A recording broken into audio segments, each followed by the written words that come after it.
Okay, on this video, we're going to go into our Logic Designer program that we have running, and we're going to look and find, I've already got them opened up here, but if you go to your controller tags, so let's start over. I'll go to controller tags, double click it, may come up to edit. I'm going to go to monitor tags.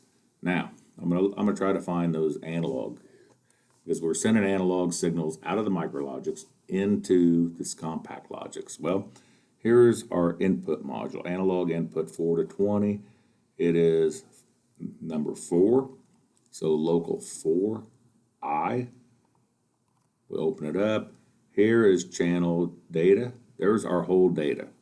So channel 0, channel 1, this is analog output 1 on the MicroLogix. This is analog output 2. So here's we're seeing values, so that's good. We shouldn't have any red flashing lights on our analog card, on our analog input card anyway, so they should be green, showing we're getting a good signal. You can see it's jumping around, should be following the signal that we're getting sent out. But if you were noticing, why are we getting numbers only up to 16,000, and sometimes we get as low as 35? And if we looked at our RS500 program on the MicroLogix, those values could go anywhere from 6,500, what we had, to we put it, over 30,000. So how can that happen? Well, the analog cards are made a little bit different, and so there is a range of inputs. So we'd go here, we could double click, and now we're going to see what's in our card. Now, to make this so it's easier to see, I'm going to auto hide the organizer. So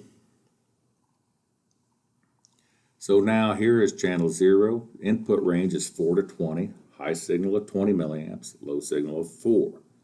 So here's how this is default scaled. In high engineering units, it's 16,383. So when it's a 20 milliamp signal coming in, it's 16,383. If it was 4, it'd be 3277. And it's the same thing for this one here. So this is engineering units. You do have filters. You can disable alarms. But this is another place to check. This is why. So when the MicroLogix is putting out a value of, let's say 30,000 or 32,000, that means it's corresponding to 20 milliamps out, but we're only seeing this value. See if I can go and click, and let's look and see what we got back here. So on our analog configuration, we're just using raw proportional.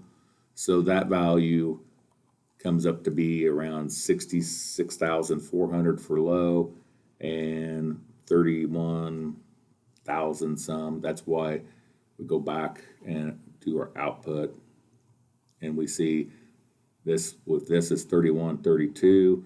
Now it goes low to 6,000. There is a little disparity between the two. So you can see that, and when we go back to controller tags and look at this value. So analog cards, in this case, is taking a measurement, it's looking for 4 milliamps to 20 milliamps.